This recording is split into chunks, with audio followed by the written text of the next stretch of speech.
Hey everyone, welcome to the DIY Depot where I teach you how to do things yourself to save you a little bit of money. In this video, I'm going to be giving you an overview of the Honeywell automatic damper system here that connects into your HVAC system and is used to drive efficiency in your HVAC system. Now, there's a couple of main components to this system. Number one is your thermostat, which everybody's pretty familiar with. Number two here is the dampers that are in your HVAC system that essentially turn sideways or turn parallel so that it lets air through or does not let air through, depending on where your system's calling for heat.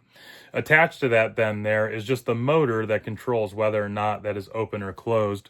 Then if we take a walk around here, then you have your control panel where it's actually connecting into both your thermostat as well as your automated dampers to control whether or not those are supposed to be opened or closed at any given moment.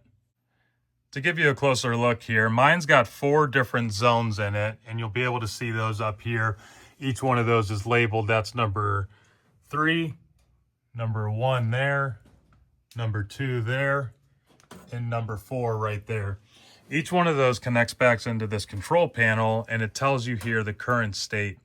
Green means that it's currently open, and that means it's not sending any signal to those motors that are controlling the dampers in your ductwork.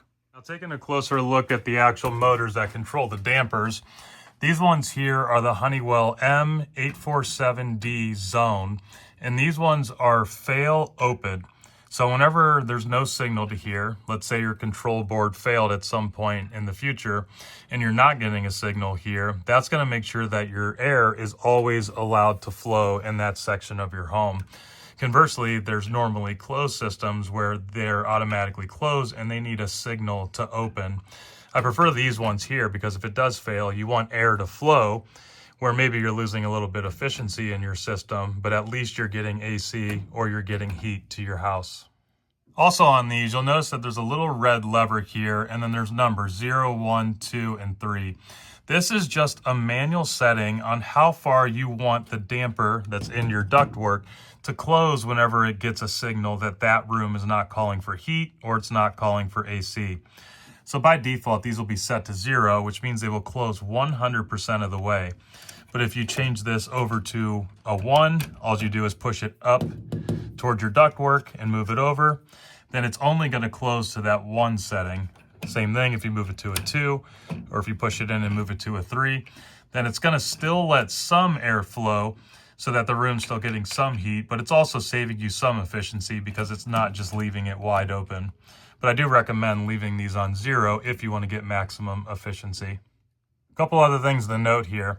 There is an LED that will light up whenever this is getting a signal to let you know that it's in the closed state, but you also have this visual indicator here that will let you know as well.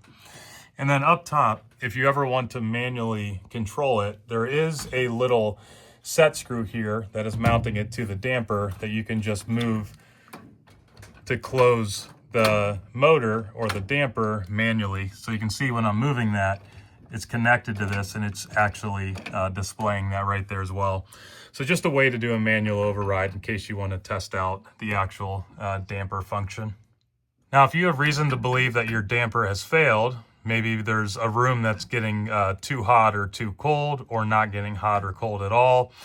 Maybe whenever the signal is calling to close this, you see that nothing's actually happening and this LED isn't lighting up.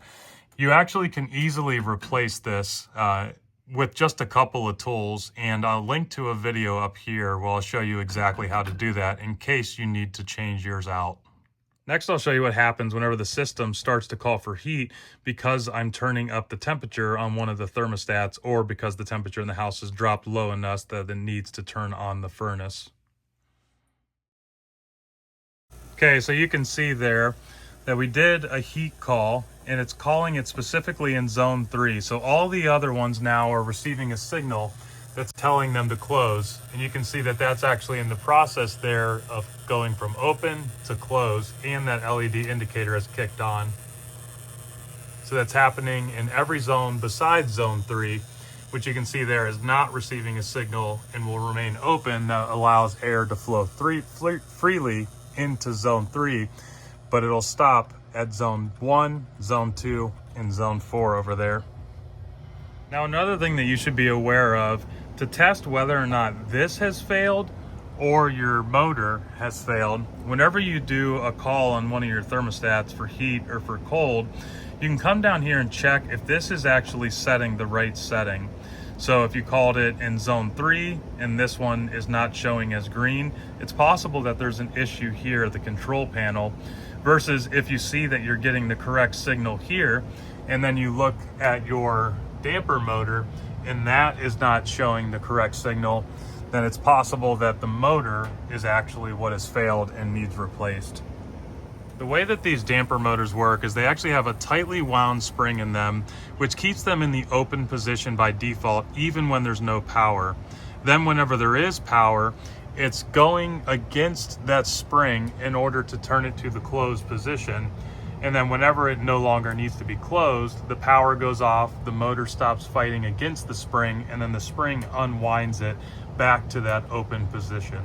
Thank you for tuning in though. Hopefully this helped you understand your Honeywell automatic damper system a little bit better. If you got value from it, appreciate you giving me a thumbs up.